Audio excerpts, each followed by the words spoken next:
Alexa, open BraveWords Radio.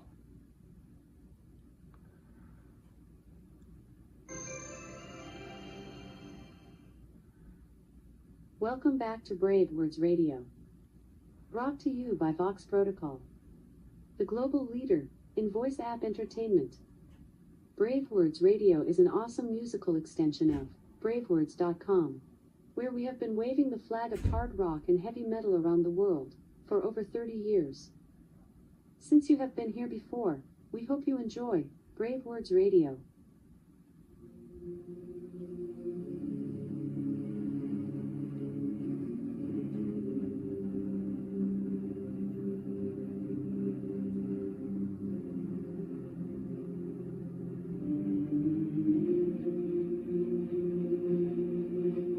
Anyways, please welcome to BraveWords Streaming For Vengeance, Anthrax's legendary drummer, Mr. Charlie Benante.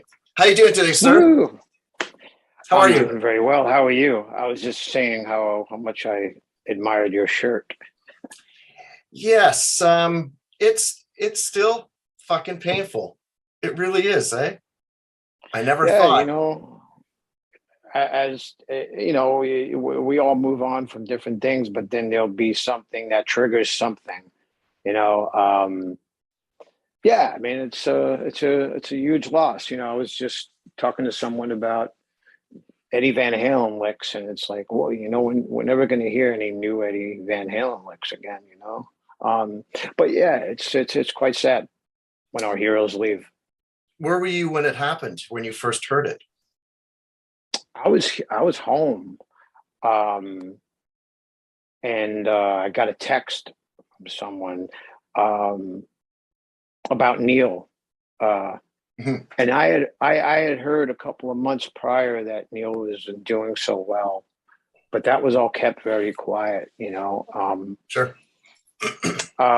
Same with Eddie Van Halen. I'm sad, you know. Very sad about both of them. You know, it's like losing a family member. Yeah, no, absolutely. I was on 70,000 Tons of Metal. That's the last day, Sunday. And when someone told me, I had to go right back to my cabin and just sit there for like an hour. And I actually started to play Rush. I'm like, I can't listen to this now. Yeah. It was weird. I shut it off. I put on a song. I'm like, I can't listen to this now. Yeah. It was like that numbing feeling, but the rest of the weekend, I was doing a lot of art, and that to me was kind of like my cathartic way of you know dealing with it, you know. But yeah, it's horrible. It looks like creativity really was the key to you staying sane, and a lot of people during the last couple of years, right? Describe that time. Describe that time. Well, I was kind of going a little crazy, watching the news on your phone. What's going on? What are we getting any answers to the questions that we have? And of course, the answer was no. It was just like this vacuum, you know, just whoosh, sucking shit up and just you know blow. But I found that I needed to focus on better things and focus on my you know my health. And my girlfriend Carla, she saw that I was going a little crazy, and she said, you know, you should go write some music, you know, go dive into some art. And that's exactly what I did. And I knew a lot of my friends were probably going through a lot of this too, my musician friends. And I contacted them to help out with some of these little jams that I was doing. And that took my mind off of a lot of it and just focused on things that were fun and creative. And you know, when I would put them out, I would get such a great response from people because it was kind of helping them and maybe making them smile, you know. So and that's what music should do. It should be uplifting. It should speak to you. And I notice like sometimes when people get a little political in their music, there's always a backlash from people like, just play, and it's like, well, they should be able to speak their mind as much as they want. If they want to speak their mind through music, speak your mind through music. Don't ever tell anybody to shut up. Because I've heard that so much. Just stick to drumming, dude. Leave this for, it's like, fuck you. Fuck you. It pisses me off. Do you think COVID helped Anthrax as a band bond a little closer? I've been told that from other bands. That's a good question. I mean, we're so spread out all over the country. Right. We have a group chat that we would kind of speak to each other that way, and sometimes we do Zoom calls and things like that. And I think what it did for us is it gave us some time to spend with our families, right. And be around your kids. And so for that, I'm very grateful for that.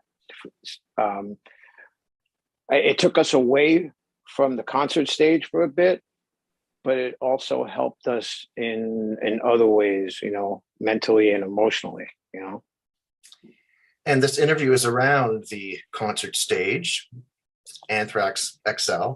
When I was watching the Devil You Know live video, it was like, these guys are like this tiny little football team, 4th down with seconds to go in the Super Bowl. And I'm like, wow, they're just so in the zone, ready to kill it.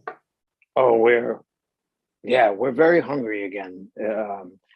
And the video for The Devil You Know, someone asked me, I love all the pictures that are in there. And I said, do you know why the pictures are in there? And they were like, well, we just figured that, you were showing all the years of other artists, bands, friends, whatever. I'm like, well, that's true. But there's a line in the song that says, our kind won't be seen again. And that's a reference to the heroes that we worshiped when we were growing up in bands. And we wanted to show some of that. It doesn't get unnoticed when I play a show, a festival or whatever, and there's a few of our friends there from the past, and then there's someone who we never met before that I really enjoy. And I always want to have a conversation, and I always want to document the moment, because that's important to me, to document the moment. So a year or so later, I could always look at that photo and go, oh, this was when we played blah, blah, blah. And it just helps me, Right. Because there was 2 times when I met Paul McCartney and I didn't get a photo. I always kicked myself for that, You met a Beatle though, dude. Wow.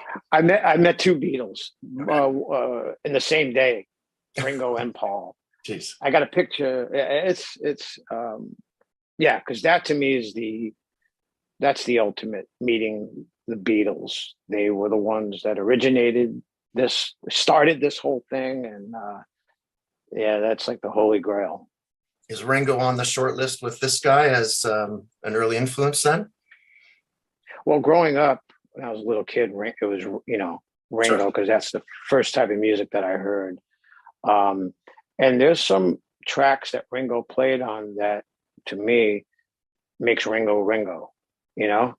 Back in those early days, man, Ringo had this swing, and Ringo was killing it up there, and it made other drummers aspire to be that, and myself included. There's always my favorite moment of Ringo is, I think the Beatles were playing, it was like 1964, and they were playing DC, and they played half the set, and then Ringo got up from his drums and turned the kit around to the other side to play to that side. He did it all by himself. No drum tech or roadie came over to do it. It was just Ringo doing it. He got back up, started playing again. In the round, way before Metallica did. In the round, right? Def Leppard. Yes. Absolutely. Actually, I think Yes was one of the first to do that in the round.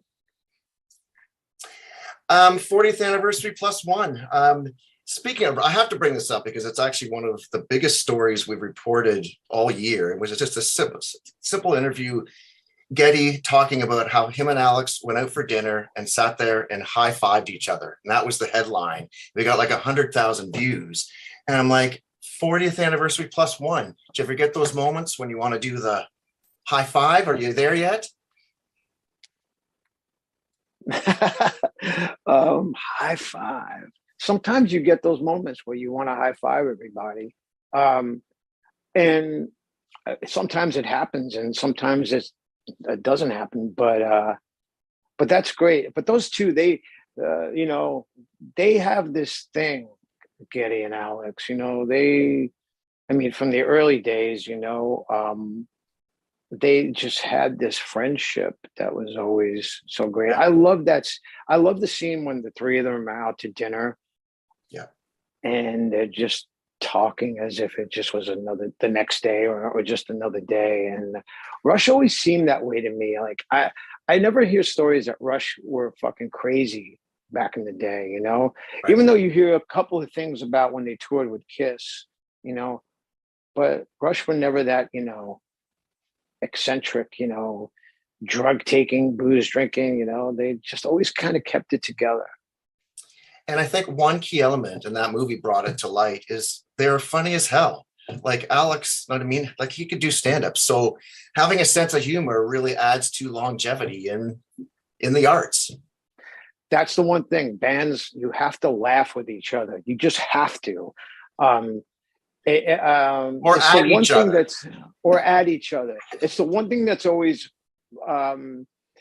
it's always like if we're having a tense moment and someone breaks it up with a bit of laughter, it's so important to laugh, especially like you said, laugh at each other, with each other, about something, whatever it is, because trust me, it helps. It relieves a lot of the tension. Well, reflecting on 40 Years Plus One, I'm like a kid in high school listening to this scene just develop, but I'm like the only person listening to Slayer, Anthrax, and Megadeth, and Metallica, and Venom, and you name it. And to go like, we're talking like to the present time where all these bands are like the biggest bands on the planet. You know what I mean? And they were, not that they were nothing back then, but you didn't even hear them on the radio. It was like I was ostracized for listening to it because all the chicks wouldn't listen to it, right? It was we've never had the like the hair bands. They would always have a bigger female audience. We had more male dominated. Like when people would yell in the crowd, you wouldn't hear like the higher pitch. You'd always hear like the but I guess they just kind of related to this music more because I think they felt like it could be us up there because we didn't put on this type of image that was untouchable. You know what I mean? When I used to go see bands, I'd be like if you go see Kiss, it's like, now that's something, you know what I mean? But I think for us, we just looked the way we looked off stage and on stage. So I think people related to that in a sense, Now, how like ape shit crazy are you to get back on the road with Zach? I'm looking forward to it. And that's probably as much as I could say. I'm looking forward to playing different songs too. We're going to change it up on this tour. We're going to play some songs that people may be surprised. How hard is it to pick a set list these days? That's the thing. And it's always the funniest thing because, people like, oh, they didn't play this, they didn't play that. So we did this tour where we let the fans pick the songs and they picked the same songs that we play. And like, yeah. And, because, the one thing that fans also have to understand is like sometimes a deep track on a record, you'll play it live and it just doesn't work for some reason. And it's always the hardest thing for the band to like not feel that, you don't get that energy from the song. And it's always like, well, we won't do that again, Didn't the Stones like have a hat with little pieces of paper and they would just pull them out and like, that's what we're playing tonight? Yeah, that's cool. There's some bands that, Dave Matthews Band. Dave writes the set list like before the show, and he just feels it. He wants to get the vibe, and I love that.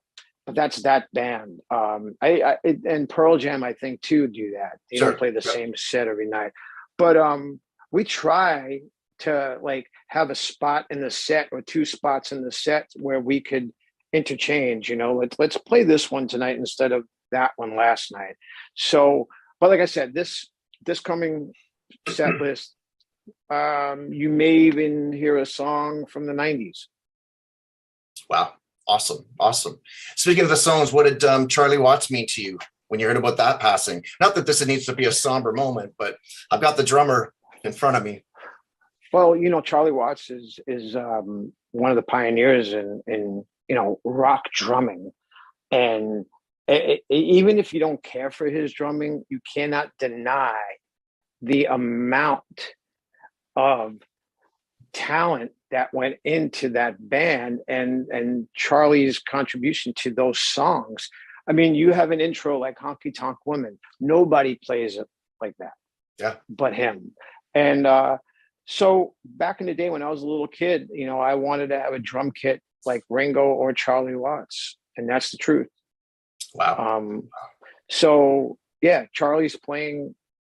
I can name songs that have always been, you know, kick ass to me. Like Can't You Hear Me Knocking? I love his playing on that. I said Honky Tonk Woman. There's a couple of tunes on Some Girls where he I felt changed his style a little bit and his sound. Right.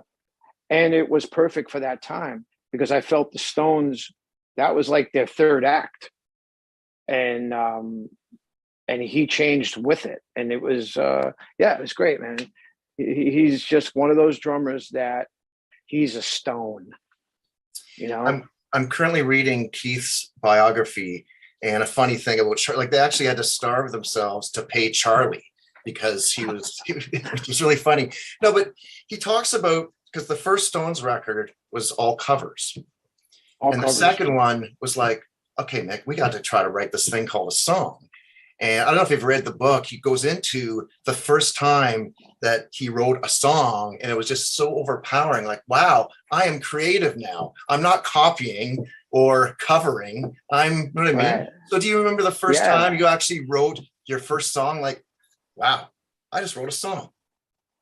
Well, you know, I had some ideas before I joined the band, and in my head, the band that I wanted to have was a cross between Iron Maiden, Motorhead, the Sex Pistols, and Black Sabbath.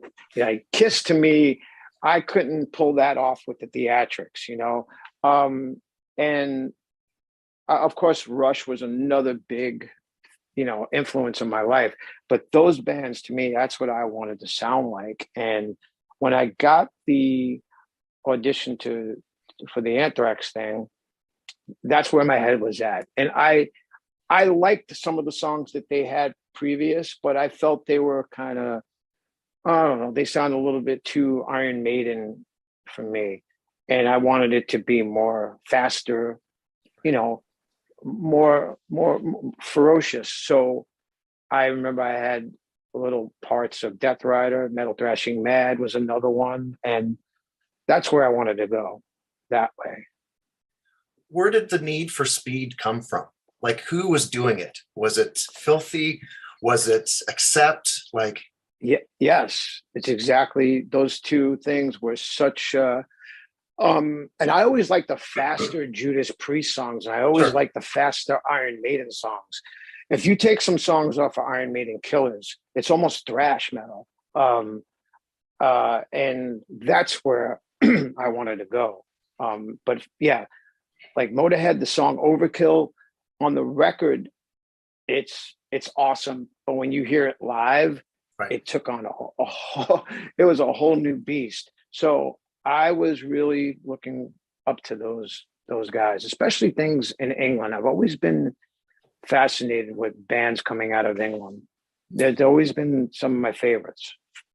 But I think two of the faster drummers of all time are the one I'm talking to right now and Lombardo. Were you paying attention to what Dave was doing when you were doing it? Like, where were you when you heard Chemical Warfare, for example? Like, Oh, oh, I was always a Slayer fan. I always thought they were really good. And same with Metallica too. I always thought Lars was a really good thinking drummer. Like he came up with these really cool parts in the song that showcased the drummer. You know, there's that part in Fight Fire with Fire where everybody kind of fades out and it's just Lars playing this great double kick pattern. It's fucking awesome, you know. Dave had the Angel of Death fill. I always thought that was a signature lick. But I always thought it was kind of a friendly type of thing, you know. Oh, did you hear that? Well, did you hear this? You know, and you know, back on our Spreading the Disease record, we had this song called Gung Ho, which was probably the fastest at the time. yeah. And it was for me, it was a bit of a challenge, and because the funny thing is, we wanted to play it fast as we could on the record. But by the time we played it live, it was way faster than that. Right. So it was always evolving.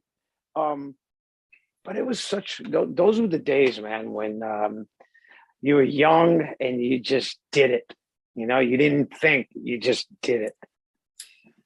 I should have brought this up with me sitting with my Walkman listening to the Scene, and then fast forwarding to now they're playing stadiums as the Big Four. And we're not talking like 10 or 20,000. We're talking like 40, 50,000. You know what I mean? Like, it's, for me as a fan, I never got to see one, but I'm just watching you guys. I'm going, fuck, yes.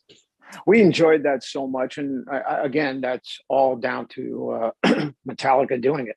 Right. You know, excuse me. They gave the three bands the opportunity to be a part of this big thing. And we were so grateful for them for doing it, because it wasn't only special in that way, but it was special to us as a band, because I felt we kind of got back on track and we kind of got our shit together, you know, and it was a good thing. It definitely was motivation. Just a sad thing, the death of John and Marcia Zazula. That was just totally tragic. So close. Absolutely. And there's a picture of Johnny in the video. I went to see Johnny in November of last year, spent the day with him, and I'm so happy that I did that. But we reconnected, and I talked to Johnny on the Saturday, and then he passed on Tuesday, and I was completely like just numb. I couldn't believe it, because I just talked to you Saturday, and we were talking about we were going to do this thing, we were going to do that thing, and he was in great spirits, and to this day, it's just so sad. I biked to speed metal and I threw on One World. This was like last week. And I'm like, I think Anthrax, they must be talking about these lyrics with Russia, just like the Scorpions with Wind of Change. Like, how does that affect that song being in your catalog? Do you yank it off of Spotify? What the fuck do you do? Well, it's funny you should say that, because I swear, dude, with the recent developments in our country here, I feel like we are back in the 80s with things that are going on. And I don't mean that in a good way either. Yeah. I don't know what's going on in the world. You know, this COVID thing really did a number on a lot of people, did a number on a lot of countries. And I don't know when we're going to be completely out of it. I don't know if we ever will recover from this mess. But again, not to sound cliche, but you know, music is the thing that helps. Yeah. And when we're back out there and we're seeing people right in front of us, that's probably going to be the best remedy for a lot of this shit, you know. What is your ultimate like creative zone when it comes to writing? Where do you have to be, in a dark lit room surrounded by smoke, or Funny you said that. Okay. No smoke, but I go to my studio, the rehearsal room here, and I will just zone out, and I'll just play guitar for as long as I feel it, and I always tape it. And sometimes I get lost in it, and sometimes I say that I get possessed by the guitar, and there'll be days where I'll pick that guitar that's hanging and I'll play it, because I always feel like there's so many more songs in this guitar and there's so many more songs in that guitar, and whichever one I gravitate to, that's the one I play, because there's a reason for it. There's a reason why I picked that guitar, and I don't question it. I just do it. How would you rank yourself out of 10 as a drummer and as a guitar player? I mean, I feel like drumming, I'm always learning. I'm always learning. That's the thing. I'll go and scroll through like Instagram, and I'll see this dude come up and play something that I'm like, I would have never thought of that. That's fucking cool. Bam, inspired me. As a guitar player, I wish I was a better lead guitar player, because rhythm wise, I'm a drummer, so I'm very rhythmic when it comes to the riffs and stuff like that. But as a lead player, God, I wish I was Michael Schenker. Wow. I love that quote. Neil, I'll bring up Neil again because I know you love him, but he always said that he built the Rush parts so hard so it would continue to be interesting on the road every night. How cool and forward thinking is that? It's the greatest thing, because what he did for other drummers was he would show that it's not all about the singer or the guitar player. It's also about that guy in the back right there that people are taking notice to. And I mean, let's face it, between Neil and Phil Collins, they invented air drumming. There's no way that you can sit and watch Rush, and when that part comes up, you can't help but doing I mean, a Rush show, you'll see a lot of drummers in the crowd just doing the fills. But I mean, Neil did so much for drumming, and I think a lot of other drummers understand and appreciate him for that. What do you think is the hardest Rush song to drum? And is there a drums part that you can't figure out?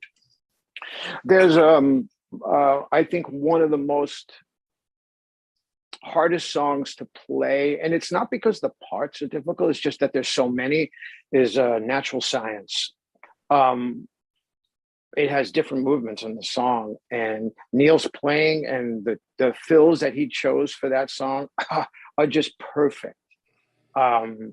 It ends with such a great tom roll. It's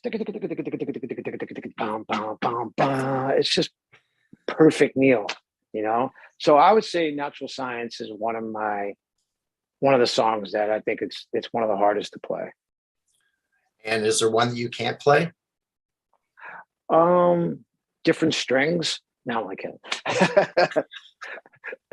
I love that song, and his playing that is also great too. But I mean, I think I could play all the Rush songs. Of course, you had to sit down and what was that? What was that little piece right there? Free Will is another one. That middle section is a monster. How is the new song building going with Anthrax? A new album is coming together. It's just taking a long time. There's been a lot of roadblocks, and we're a little behind right now because of it. And I'm hoping that this tour, we find those days when we could just get on the bus and work on melodies and some vocals, you know, because a lot of the music is already written, but we're just waiting to do that. So I think us all being together is going to be very helpful. Do you have any contact with John Bush or Mr. Oh, absolutely. Turban? I saw John about 3 weeks ago at a wedding. A mutual friend of ours, Chris Santos, got married, and we hung out the whole night. It was great. Nice. So good vibes there. Awesome vibe. Yeah, I love him. Yeah. That transition was kind of strange for all of us. It was, but I think John also at the time was in a transitional phase too. He had just gotten married, and I think he just wanted to spend some time there too. And we were going another way too. And I just think for us, we were missing that sound that we once had. Right. You just seem to be like back in the zone right now. You almost feel like you're still playing Reunited, not the song. not the is that not Peaches the song. and Herb? No. No, you're right. Yes. A fun last question. Wiki, fact, or fiction? What's the Jaws thing? Is that true? It's all true. Everything about Jaws is true. I won't go in the water now because of that movie. And you're a big collector, apparently. I'm fascinated by that movie. It's had a hold on me since I was a little kid, and to this day, it still means exactly what it meant to me back then. I just actually watched it 2 nights ago, and of course, whenever I watch that movie, I start to dissect it and just kind of dive into it. And to me, the way Spielberg, the way that he tells the story in that movie and what he went through making that movie makes it that much better to me. Because I feel art shouldn't come easy. It should be a little bit of a price you pay for your art. It's really stood the test of time.